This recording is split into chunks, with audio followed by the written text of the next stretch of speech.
Welcome to another 241 virtual leadership training session. Last week we talked about goal setting, and I hope you guys landed on some really good goals for the short term and the long term. I know a few of you did, and you shared those things, and I really appreciate that. I shared a few of mine as well. So now the next step is, holding each other accountable for it and following through with those things. But this week we're going to talk about delegation. So what is delegation? What does it mean? What do I gain from delegating? What could I lose if I don't? We're going to talk about all of those things. So first off, I guess, what is delegation? What does it mean? I know it's a word we hear a lot. It's a word we say a lot. But what does it really mean? So I heard a long time ago that to be a good leader and to pour into others, you have to keep your bucket full at all times. So sometimes your bucket, well, more often than not, your bucket's going to get too full, and you're going to have to pour some of those things out, right? So that's kind of a visual to put into your head. Your bucket being your time, I guess, and the water or whatever you're pouring into that bucket being the task and responsibilities that you're given throughout the day or the week. So when that bucket gets too full, you're going to have to pour some of those out into other buckets, right? So that's what delegation means to me, anyway. As I pour some of those things out of my bucket into other buckets, it gives me room to add more into mine. So that's why delegation's important. It frees up some of your capacity to be able to tackle task and give certain tasks more of your time and energy, because your time and your energy is not, those resources aren't infinite. There's not an infinite amount of hours in the day, and I don't know about you guys, but I don't have an infinite amount of energy, especially now that I'm getting older. But so that's reason number one why it's important. Reason number two is it's a way to build other people up. You're going to give them more responsibility. You're going to see what their capabilities truly are. You're going to have the ability to reflect on things that maybe didn't get done the way that you anticipating them getting done. But that's okay, because that's an opportunity to coach and to correct those things.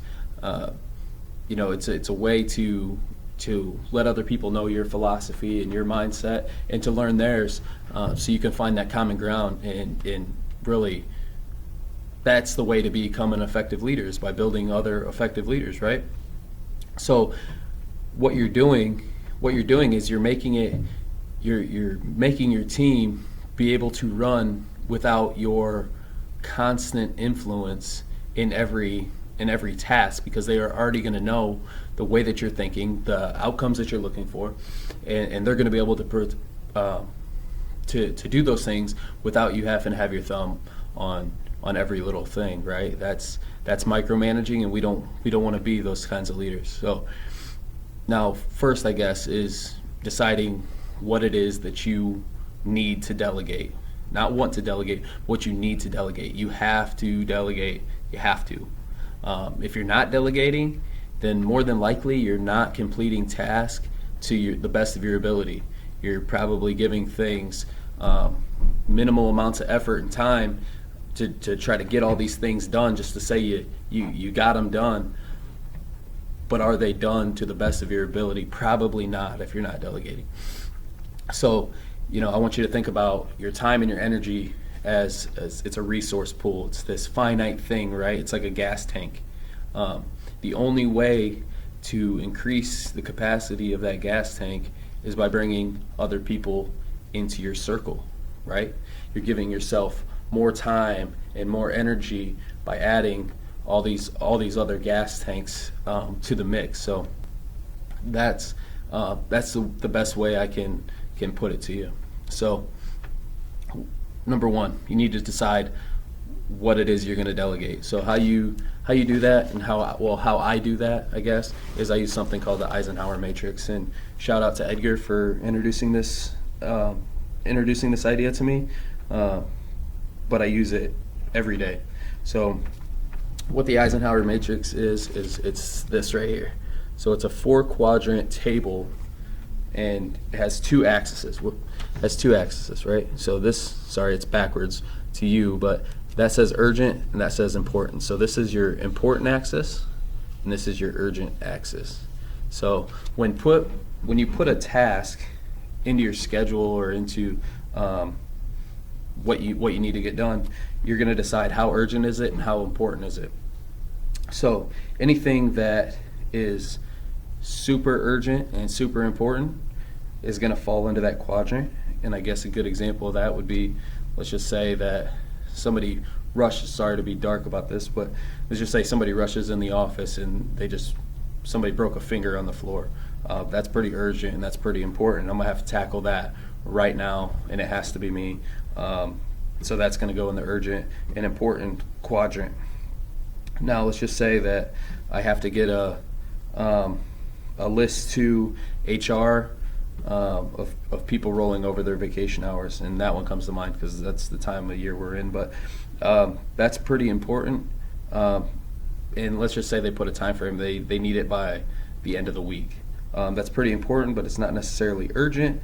So I'm going to put that one right there. So it falls into my high importance, but not necessarily high urgent.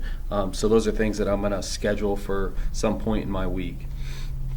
Let's just say a truck just showed up and it needs to be unloaded. That's pretty urgent because we can't keep those guys waiting. But it's not necessarily high importance. And what I mean by importance is it doesn't take somebody of high degree of know-how or somebody of high rank to be able to complete that task. So that's going to fall right there. And what's going to happen right there is I'm going to delegate that task out, right? I'm going to say, hey, John Doe, I need you to go unload that truck. You got a forklift license. You're fully capable. Go ahead and unload that truck. Now, anything that falls into this box, which is neither important nor urgent, those are things that aren't getting done at all. They're gone. They're not on my to-do list whatsoever. All right? So that's how I decide what is it that I'm going to tackle myself, what am I going to delegate out. All right? So now we've decided what it is we're going to delegate out. Now we need to think about who are we delegating those things out to. For example, the truck being unloaded. I need somebody with a forklift license. I need somebody who's done it before, whatever. So you're going to decide who you're going to delegate things out based on what their abilities are and their skill levels are, right? So now I've decided who's the best person to take this task off my plate, and I've decided what the tasks are, et cetera, whatever. So now, how does that conversation go? How do I approach it in the most effective way? Well, number one, you need to really lay out to that individual why the task is important, what the end result that you're looking for is, and you need to really explain what's at stake if this task isn't performed properly. Next, you need to inspire their commitment, and how you do that is you explain why they're the person for the job and what their piece is in this puzzle. So that's going to get them more engaged and get them more bought into giving it their maximum amount of effort to get that result that you're looking for. Now I want to stop for a second on that, right?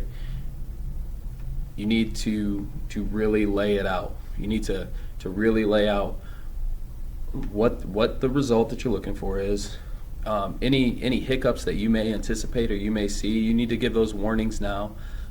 If there's a deadline, you need to lay that out right now. But you need to make sure that you really dot your I's and cross your T's at this point, so that at the end of it, and you don't get an unexpected result, that somebody can fall back and say, well, I didn't really understand what you were asking of me. That is your responsibility. Anytime a task is performed wrong that I've delegated out, 9 times out of 10 it comes back to me not explaining it properly. So it's important to ask questions and have them reiterate to you what it is you're saying, so you know that you're communicating properly. All right, and then the next thing you need to determine is that you're giving it the right amount of what's the word I'm looking for here? I guess that you're engaging at the appropriate level.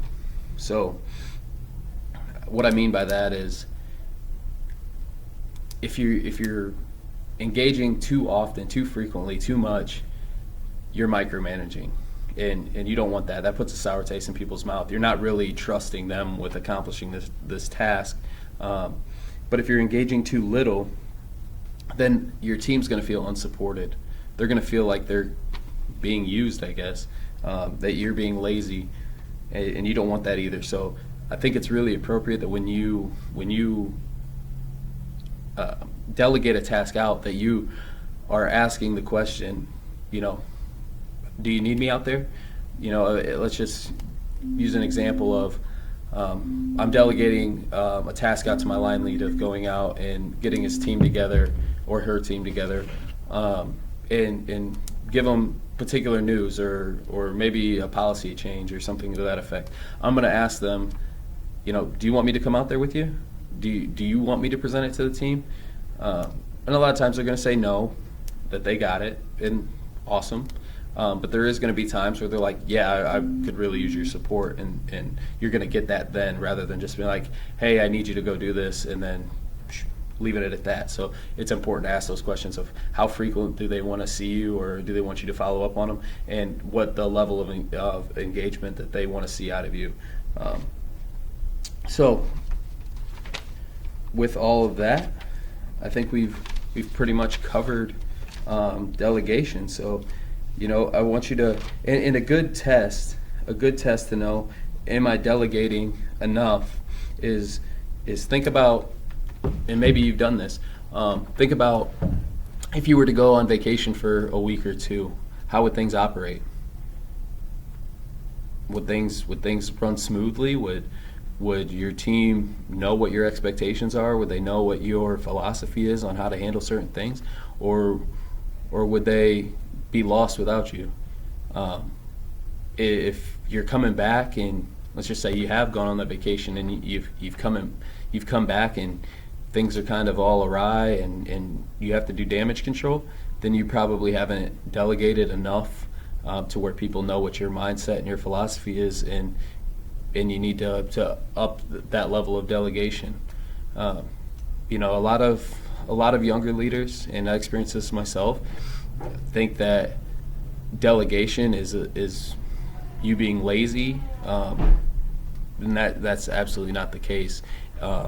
Now, if you're delegating inappropriately, then yes, it is you being lazy, because you're delegating just to take things off of your shoulders, and really the reason you should be delegating is so that you have the ability to put more onto your shoulders. So with that, I think that's enough for today, but I appreciate everybody's time, and I look forward to the next one. So feel free to leave your comments below, and until next time, later.